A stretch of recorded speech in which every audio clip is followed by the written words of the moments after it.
ہمارے بہت سارے لوگ ایسے ہیں، بولے بالے ہیں، جو اپنے کام کاج میں کھوئے ہیں، اپنی مصروفیات زندگی میں ہیں، انہیں ابھی تک یہ معلوم نہیں ہے کہ قادیانی کسے کہا جاتا اور قادیانیوں کا مشن کیا ہے اور وہ کرتے کیا ہے، اور بولے بالے مسلمانوں کو دین سے کیسے دور کرتے اور مسلمانیت اور حضور کی غلامی کی روح کیسے ان کے اندر سے نکال لی جاتی ہے، انہیں خبر تک نہیں ہوتی۔ بہت سارے ہمارے مسلمان اس جھنجٹ میں پھنس چکے ہیں، انہیں اس بات کی خبر نہیں، شعور نہیں۔ جب خبر ہوتی ہے اور جب شعور آتا ہے تو پھر وہ ایسے مقام اور ایسے انجام پہ پہنچ چکے ہوتے ہیں کہ جہاں سے اب واپس آنا ناممکن ہوتا، مشکل ہو جاتا ہے۔ قرآن کہتا ہے محمد رسول اللہ صلی اللہ علیہ وسلم، محمد صلی اللہ علیہ وسلم اللہ کے رسول ہیں۔ سر تاب قدم، ذات مصطفیٰ اللہ کے رسول ہیں، سراپا ذات مصطفیٰ اللہ کے رسول ہیں۔ یہ قرآن کی آیت اور قرآن کا فیصلہ ہے۔ اپنے ایمان سے مجھے بتائیے، اگر کوئی بندہ یہ کہے معاذ اللہ نقل کفر مباشر کہ محمد صلی اللہ علیہ وسلم اللہ کے رسول نہیں ہیں، تو بتائیں اس کا ایمان بچے گا؟ وہ کافر ہوا کہ نہیں؟ کیونکہ اس نے قرآن کی آیت کا انکار کر دیا، اس نے رسول اللہ کی رسالت کا انکار کر دیا، وہ دار اسلام سے نکل گیا۔ تو جس طرح محمد الرسول اللہ صلی اللہ علیہ وسلم محمد اللہ کے رسول ہیں، یہ قرآن کی آیت ہے، اسی طرح قرآن کی آیت ہے ما کان محمد ابا احد من رجالکم ولکن رسول اللہ وخاتم النبیین، خاتم النبیین یہ بھی قرآن کی آیت ہے کہ حضور علیہ السلام اللہ کے آخری نبی ہیں۔ اگر حضور کو رسول نہ مانا جائے تو قرآن کی آیت کا انکار ہے، بندہ دار اسلام سے خارج ہے۔ اور اگر حضور کو خاتم النبیین نہ مانا جائے تو تب بھی قرآن کی آیت کا انکار ہے، تب بھی بندہ دار اسلام سے خارج ہے۔ تو پتہ چلا کہ حضور کی رسالت کا منکر بھی کافر ہے اور مصطفیٰ کی ختم نبوت کا منکر بھی کافر ہے۔ جس طرح حضور کی رسالت پہ ایمان لانا فرض عین ہے، اس کے بعد اس کے علاوہ توحید کا چیپٹر کمپلیٹ نہیں ہوتا، اسی طرح حضور علیہ السلام کی ختم نبوت پر ایمان لانا بھی ایک مومن کے لیے فرض عین ہے۔ اس کے بغیر مومن کا ایمان کمپلیٹ نہیں ہو سکتا، اس کے بغیر مومن نہیں رہ سکتا۔ اگر صاحب ایمان ہونا ہے تو جیسے حضور کو نبی ماننا ضروری ہے، ویسے ہی مصطفیٰ کریم کو آخری نبی ماننا بھی ضروری ہے۔ یہ دونوں فیصلے قرآن کے، دونوں فیصلے قرآن مقدس کے۔ اب مرزا غلام محمد قادیانی جس نے نبوت کا دعویٰ کیا تھا، اس کی کتاب تذکرہ، وہ اپنی کتاب تذکرہ میں لکھتا ہے، اور یہ بات بھی ذہن نشین رکھے کہ مرزا غلام محمد قادیانی کی کتاب تذکرہ، یہ کتاب قادیانیوں کے ہاں قرآن مجید سے زیادہ مانی جاتی ہے۔ وہ کہتے ہیں کہ یہ کتاب قرآن مجید سے بھی افضل ہے، معاذ اللہ۔ اس کتاب کا احترام قرآن مجید سے بھی زیادہ کرتے ہیں۔ لکھی کس نے ہے؟ مرزا غلام محمد قادیانی نے۔ اور قرآن کس کا ہے؟ رب کا۔ اس ظالم رب کے کلام سے بھی افضل و اعلیٰ مانتے ہیں قادیانی کے کلام کو۔ تو جو رب کے کلام سے کسی اور کلام کو اعلیٰ مانے، وہ دار اسلام سے اسی لمحے خارج ہو جاتے ہیں۔ ان کا مسلمانوں سے دور دور تک کوئی واسطہ نہیں، کوئی تعلق نہیں۔ تو مرزا غلام محمد قادیانی اپنی کتاب التذکرہ میں لکھتا ہے، وہ کہتا ہے کہ قرآن مجید کی یہ جو آیت کریمہ سورہ فتح کی ہے، محمد الرسول اللہ صلی اللہ علیہ وسلم، کہ محمد صلی اللہ علیہ وسلم اللہ کے رسول ہیں، یہ قرآن کی آیت ہے۔ اس بارے میں مرزا غلام محمد قادیانی اپنی کتاب میں لکھتا ہے کہ اس کتاب میں قرآن میں اس آیت میں جو محمد کا لفظ ہے، اس محمد سے مراد معاذ اللہ میں ہوں، یہ غلام احمد قادیانی کہتا، اور کہتا اس اللہ کے کلام میں جو رسول اللہ کا لفظ ہے اس سے مراد بھی معاذ اللہ مرزا غلام احمد قادیانی، وہ اس آیت کی تفسیر کر رہا ہے، کہتا محمد الرسول اللہ، اس آیت میں محمد سے مراد بھی معاذ اللہ غلام قادیانی ہے، اور رسول اللہ سے مراد بھی مرزا غلام احمد قادیانی ہے۔ وہ اپنے آپ کو کہہ رہا ہے، جس پہ دنیا میں بے شمار لعنتیں برستی ہیں، وہ خدا کے کلام کے ساتھ مقابلہ کر رہا ہے اور مصطفیٰ کریم علیہ السلام کی ذات سے مقابلہ کر رہا ہے۔ اللہ اکبر کبیرہ، یہ ان کا عقیدہ ہے۔ اور اس کی کتاب تذکرہ میں لکھا ہے، وہ کہتا ہے کہ ابن مریم کے ذکر کو چھوڑ دو۔ ابن مریم حضرت عیسیٰ علیہ السلام ہے، وہ اللہ کے نبی زندہ آسمانوں پر اٹھائے گئے تھے، جنہوں نے آ کر حضور علیہ السلام کی آمد کی بشارت دی ہے، اور قرب قیامت میں عیسیٰ علیہ السلام حضور علیہ السلام کے امتی بن کر آئیں گے، اور روضہ رسول صلی اللہ علیہ وسلم میں آپ کا مدفن بنے گا۔ آج بھی جگہ خالی پڑی ہے حضور علیہ السلام کے روضہ طاہر کے ساتھ عیسیٰ علیہ السلام کے لیے۔ تو مرزا غلام احمد قادیانی کہتا ہے کہ ابن مریم کے ذکر کو چھوڑو، ابن مریم کا ذکر نہ کرو۔ وہ کہتا ہے معاذ اللہ میں ابن مریم سے 1000 گنا بہتر ہوں۔ یہ جملہ اس کا ہے، اس کی کتاب تذکرہ میں موجود ہے کہ میں ابن مریم سے معاذ اللہ بہتر ہوں، اس کا ذکر چھوڑ دو اور میرا ذکر کیا کرو۔ کتنا منحوس شخص ہے۔ اور پھر اس نے اپنی تذکرہ میں یہ بھی لکھا، اس نے کہا معاذ اللہ جو امام علی مقام امام حسین رضی اللہ تعالیٰ عنہ کا ذکر کرتے ہیں، انہیں مخاطب کر کے کہا کہ لوگوں حسین کا ذکر کرنا بھی چھوڑ دو، حسین جیسے ہزاروں لوگ میرے گریبان میں پڑے رہتے ہیں۔ کتنا منحوس ہے کہ امام حسین رضی اللہ تعالیٰ عنہ جیسی ہستی کو، جنہوں نے دین متین کو آ کر بچایا، اپنا خانوادہ اللہ کی راہ میں قربان کر کے، وہ کہتا حسین جیسے ہزاروں میرے گریبان سے چمٹے رہتے ہیں۔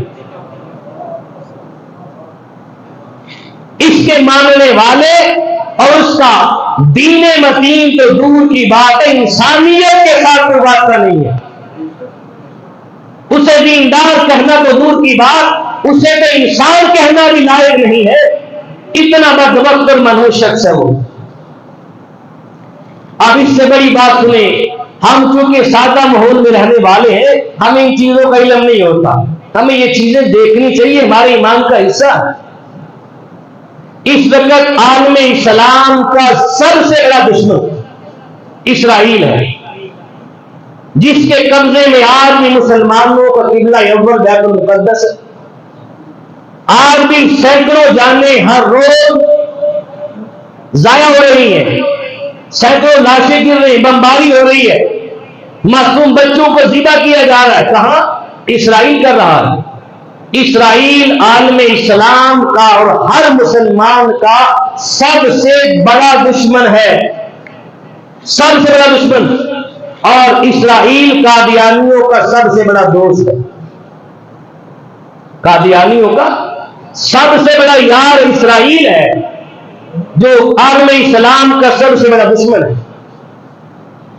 قادیانیوں کا تبلیغ کا سب سے بڑا مرکز، تبلیغ کا سب سے بڑا مرکز قادیانیوں کا وہ اسرائیل کے شہر تل ابیب کے اندر ہے۔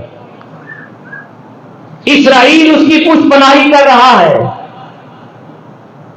سب سے بڑا مرکز تبلیغ اسرائیل میں ہے، تل ابیب شہر کے اندر، اور اسرائیل کی پشت پناہی میں ہے۔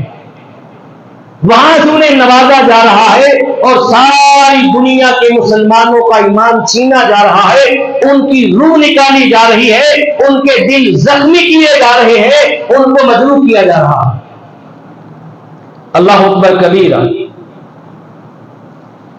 یہ مرزا غلام احمد قادیانی وہ شخص ہے کہ سب سے پہلے اس نے دعویٰ کیا تھا کہ میں ایک مسلم ہوں، اللہ نے مجھے دنیا میں اصلاح کرنے کے لیے بھیجا. خطیب تھا, کتابیں اس نے بے شمار لکھی تھی کہ مجھے اللہ نے اصلاح کرنے کے لیے بھیجا ہے اور میں ایک مصلح ہوں. اس نے اپنے آپ کو مصلح کہہ کے منوایا ہندوستان میں, اور لوگوں کا ایک حلقہ اس کے ارد گرد ہو گیا کہ یہ اصلاح کرتا ہے, مصلح ہے. ابتدا میں لوگوں کو دین کی طرف لاتا رہا, اصلاح کرتا رہا. پھر ایک وقت آیا تو اس نے دعویٰ کیا میں مبلغ ہوں, میں پوری دنیا میں دین کی تبلیغ کرنے کے لیے اللہ کی طرف سے بھیجا گیا, میں مبلغ ہوں. اس نے اپنے آپ کے لیے مبلغ ہونے کا دعویٰ کر لیا. جب مبلغ منوایا تو کچھ عرصہ گزرا تھا, اس نے کہا کہ میں مجدد ہوں, اب دین کی تجدید کی ضرورت ہے, میں دین کی تجدید کرنے کے لیے آیا ہوں, اب سرے نو دین کو زندہ کرنے آیا ہوں, میں مجدد ہوں. اس کے ماننے والوں نے اسے مجدد بھی مان لیا. پھر چلتا گیا, ایک وقت آیا, اس بدبخت نے کہا میں مسیح ہوں, میں حضرت عیسیٰ علیہ السلام کی مثل ہوں. اپنے آپ کو کہا کہ میں عیسیٰ علیہ السلام کی مثیل ہوں, ان کی مثل ہوں, جیسے عیسیٰ علیہ السلام آئے تھے ویسے میں بھی آیا ہوں. اس کے پیروکاروں نے اس کی بات سن کر اس کو بھی مان لیا کہ مسیح ہیں. یہ وقتاً وقت گزرتا گیا, اپنی باتیں منواتا گیا, اور ایک وقت آیا اس بدبخت نے اعلان کیا کہ میں خود عیسیٰ علیہ السلام ہوں. اس نے اعلان کر دیا کہ میں ہی عیسیٰ علیہ السلام ہوں.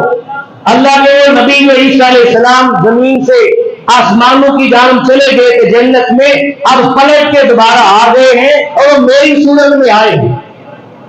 کہا میں خود مسیح علیہ السلام ہوں. پہلے عیسیٰ علیہ السلام ہونے کا دعویٰ کیا, پھر اس نے لوگوں نے مانا, جو جاہل تھے انہوں نے مان لیا. پھر قدم آگے بڑھایا تو کہنے لگا کہ اب میں ذلی نبی بن گیا ہوں. ذل کا معنی ہوتا ہے سایہ. اس نے کہا میں ذلی نبی ہوں.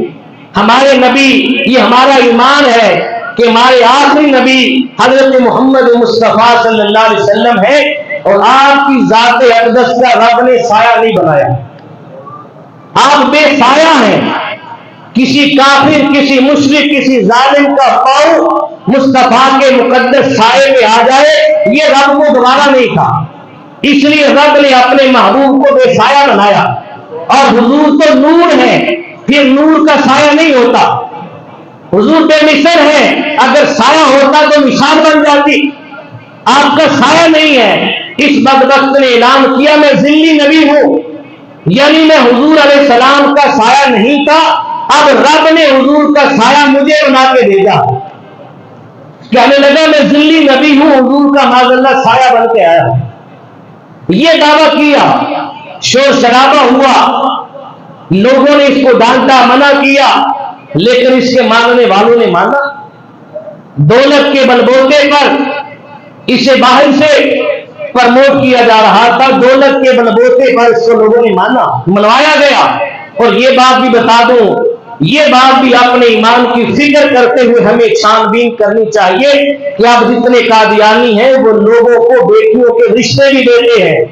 یہ بات یاد رکھنا, بیٹیوں کے رشتے دے دے کے لوگوں کو ایمان سے کھیلا جاتا ہے, انہیں اپنی طرف لایا جاتا ہے, انہیں نوکریاں دینے کا وعدہ کیا جاتا ہے, اور یورپ بھیجنے کا ویزا دیا جاتا ہے. اور یہ ہمارے پاکستان میں کئی نوجوانوں کے ساتھ ہو چکا. معاذ اللہ, ایک ویزے کی خاطر, ایک نوکری کی خاطر ہم اپنا ایمان بیچ دیتے. انہیں ہزار ہاں باتیں سمجھائی جاتی ہے, جب ایمان نکل جاتا ہے بعد میں جا کے شعور آتا ہے, سمجھ آتی ہے کہ میں کیا کر بیٹھا, اب وہاں پر پہنچ چکا ہے جہاں سے واپس آنا ناممکن ہے. یورپ کے ویزے بانٹے جاتے ہیں. اللہ اکبر. اس نے کہا میں ذلی نبی بن کر آیا ہوں, معاذ اللہ حضور کا سایہ بن کر آیا ہوں. پھر بعد میں دعویٰ کر دیا کہ اب میں بروزی نبی بن گیا ہوں. بروزی نبی کا مطلب یہ ہے, اس نے کہا کہ اللہ پاک نے محمد رسول اللہ صلی اللہ علیہ وسلم کو دوبارہ دنیا میں میری صورت میں بھیج دیا. یہ کہہ دیا اور توہین رسالت کی اس نے، اور رب تعالیٰ کے قانون کا بھی مذاق بنایا کہ رب تعالیٰ جسے ایک بار دنیا میں بھیجتا ہے پھر موت آ جائے اسے دوبارہ دنیا میں نہیں بھیجتا، چاہے وہ فوت ہو کے جائے چاہے شہید ہو کے جائے۔ اللہ اکبر کبیرہ۔ کام میں بروزی نبی ہوں، معاذ اللہ محمد رسول اللہ صلی اللہ علیہ وسلم میری صورت میں آ گئے ہیں، اور پھر آخر میں جا کر اس نے مستقل نبی ہونے کا دعویٰ کر دیا اور دعوی نبوت کیا۔ اس کے بے شمار پیروکار ہوئے، یہ باتیں یاد رکھیں۔ یہ قرآن پر بھی حملہ ہے، یہ مسلمانوں کے ایمان پر بھی حملہ ہے، اور دین اسلام پر بھی حملہ ہے۔ ایسی سازشوں سے ہمیں اپنے بچوں کو، اپنے معاشرے کو، اپنے ماحول کو بچانا ہے اور اس کی فکر کرنی ہے۔ جب سن 1900 میں قادیانی کا یہ فتنہ بڑے زور و شور پر تھا، پیر مہر علی شاہ صاحب رحمۃ اللہ تعالی علیہ گولروی، آپ حرمین شریفین کی زیارت کے لیے مدینہ اور مکہ المکرمہ جا چکے تھے۔ آپ مدینہ المنورہ میں تھے، وہاں پر حاجی امداد اللہ مہاجر مکی رحمۃ اللہ تعالی علیہ، وہ بڑے اللہ کے ولی ہیں، وہاں پر موجود تھے۔ ان کی ملاقات پیر مہر علی شاہ صاحب رحمۃ اللہ تعالی علیہ سے حرمین شریفین میں ہوئی، اور امداد اللہ مہاجر مکی رحمۃ اللہ تعالی علیہ نے پیر مہر علی شاہ صاحب سے ملاقات کر کے ان کو فرمایا کہ مہر علی، تم روضہ رسول کا دیدار کر لو، عمرہ مکمل کر لو، اور اپنا دورہ انتہائی مختصر کر کے فوراً اپنے وطن ہندوستان چلے جاؤ۔ ابھی اس وقت پاکستان نہیں بنا تھا، کب فوراً واپس چلے جاؤ۔ پیر مہر علی شاہ نے پوچھا، اے امداد اللہ مہاجر مکی، میں اپنا دورہ مختصر کیوں کروں، میں واپس اپنے وطن کیوں جاؤں؟ تو امداد اللہ مہاجر مکی رحمۃ اللہ تعالی علیہ فرمانے لگے کہ ہندوستان کے اندر ایک بہت بڑے فتنے نے سر اٹھایا ہے، اور اس فتنے کا سر کچلنے کے لیے بارگاہ رسالت سے جس ہستی کو چنا گیا ہے، اے مہر علی، وہ تیرا نام ہے۔ کہ مہر علی جتنا جلدی ہو جائے، یہ بارگاہ مصطفیٰ سے پیغام ہے کہ اس فتنے کا سر کچلنے کے لیے اپنا دورہ مختصر کر اور اپنے وطن چلا جا۔ کہا تیرا وہاں جا کے گولوے میں بیٹھ جانا ہی کافی ہے، تو وہاں پر بیٹھ جائے گا، تیرے بیٹھنے کا اتنا دباؤ ہوگا کہ تیرے بیٹھنے سے ہی سر کچلا جائے گا۔ جب پیر مہر علی شاہ واپس آئے تو قادیانیوں کا فتنہ عروج پر تھا۔ یہ جولائی کا مہینہ 3-4 دن قبل گزرا ہے۔ 25 جولائی سن 1900 کو مرزا غلام احمد قادیانی نے مہر علی شاہ کو مناظرے کا چیلنج کیا تھا۔ آپ نے چیلنج قبول کیا، دنیا بھر میں اس کی افواہیں پھیلی، لاکھوں کی تعداد لوگ مینار پاکستان اور بادشاہی مسجد میں آئے۔ پھر مناظرے کا چیلنج مباحلے میں چینج ہو گیا۔ مناظرہ ہوتا ہے کہ میں بھی قرآن و سنت سے دلائل دوں، آپ بھی قرآن و سنت بیان کریں، جس کے دلائل مضبوط ہوں گے وہ جیت جائے گا، جس کے کمزور ہوں گے وہ ہار جائے گا۔ اور مباحلہ یہ ہوتا ہے کہ آمنے سامنے بیٹھ کر تو مجھے بددعا دے، میں تجھے بددعا دوں گا، جو بچ جائے وہ سچا ہے، جو مر جائے وہ جھوٹا ہے۔ پیر مہر علی شاہ نے کہا مناظرہ نہیں، مباحلہ ہوگا۔ مباحلے کا چیلنج ہوا، بادشاہی مسجد کا انتخاب ہوا۔ مہر علی شاہ صاحب آئے اور 3 دن تک بادشاہی مسجد میں بیٹھے رہے، دنیا بے تحاشا تھی۔ 3 دن تک بادشاہی مسجد میں بیٹھے رہے، اس بدبخت کو جرأت نہیں ہوئی کہ اپنے کمرے سے نکل کے باہر آئے۔ باہر نہیں نکلا۔ 3 دن کے بعد لوگوں نے شور شرابہ کیا اور کہا کہ پیر مہر علی شاہ 3 دن سے بیٹھے تیرے ساتھ مباحلہ کرنے کے لیے باہر نکل۔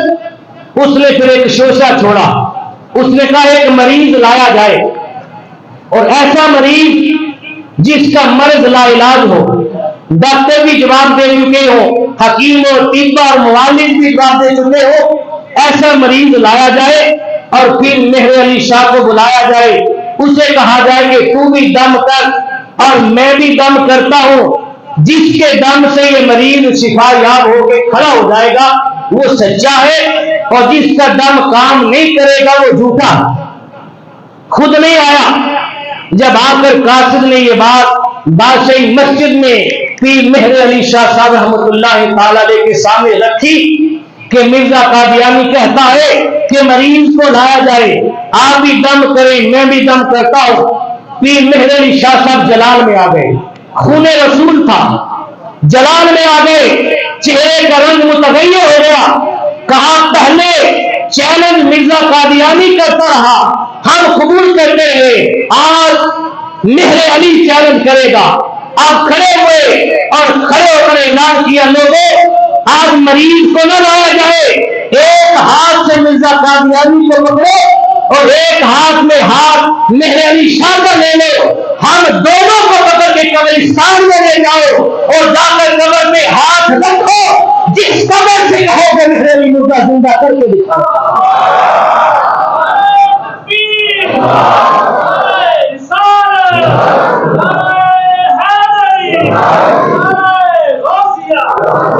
تب مرزا سے کہو قبر پہ ہاتھ رکھے، جس قبر پہ ہاتھ رکھے گا مہر علی مرزا زندہ کر کے دکھائے گا، اگر تو زندہ کر دے تو تو سچا ہے، اگر میں نے کر دیا تو میرا نبی بھی سچا ہے اور میں بھی سچا ہوں۔ یہ بات جب اس تک پہنچی تو مرزا غلام احمد قادیانی فرار ہو گیا، بھاگ گیا۔ یہ داستان ہے ہمارے بزرگوں کی، انہوں نے تاجدار کائنات کی ختم نبوت کا تحفظ اور دفاع کیسے کیا۔ اور میرا ایمان یہ ہے جو بندہ ایک بار زندگی میں حضور علیہ الصلوۃ والسلام کی ختم نبوت کے ساتھ ایک رتی بھر بھی چھیڑ خانی کر لے، اس کی نسلیں بھی برباد ہو جاتی ہیں، اس کی آخرت بھی برباد ہو جاتی ہے، اس کی آخرت برباد ہے، چاہے وہ کتنا ہی بڑا کیوں نہ ہو، میرے نبی سے بڑا کوئی نہیں۔ ایک جانب ساری دنیا کر دی جائے اور ایک جانب صرف میرے مصطفیٰ کی ختم نبوت ہو، ہم ساری دنیا کو ٹھوکر مار دیں گے اور اپنے نبی کی ختم نبوت کے لیے کھڑے ہوں گے۔ ختم نبوت مصطفیٰ کے سامنے کائنات کی کوئی چیز نہیں ہے۔ اگر ماں باپ بھی سامنے آ گئے تو ماں باپ بھی کچھ نہیں ہے، وہ مصطفیٰ کی نالین پہ قربان ہے، حضور کی گردِ راہ پہ قربان ہے۔ آج ملک پاکستان میں غلط فیصلے کر کے مسلمانوں کے دل مجروح کیے گئے، زخمی کیے گئے، دنیا جانتی ہے کہاں سے فیصلے آئے اور کس نے فیصلے کیے۔ چیف جسٹس آف پاکستان قاضی فائز عیسیٰ صاحب نے جو فیصلہ دیا مبارک ثانی کے بارے میں، بہت ساروں نے کہا کہ اس میں نظر ثانی کی جائے، ہم نظر ثانی کی بات ہی نہیں کرتے، ہم کہتے توبہ کی جائے، اس پر توبہ کی جائے اور علن اعلان اپنا موقف بیان کیا جائے اور کہا جائے کہ مجھ سے ایک بڑی غلطی ہوئی ہے، بڑا گناہ ہوا ہے، اس پہ تجدید ایمان کیا جائے، دوبارہ کلمہ پڑھ کے دار اسلام میں داخل ہو، تجدید ایمان کرے، مسلمان ہو اور دوبارہ کے لیے توبہ کرے، رجوع کرے کہ زندگی میں کبھی حضور کی ختم نبوت کے ساتھ چھیڑخانی نہیں کریں گے۔ اللہ پاک ہدایت نصیب فرمائے اور عمل کی توفیق نصیب فرمائے۔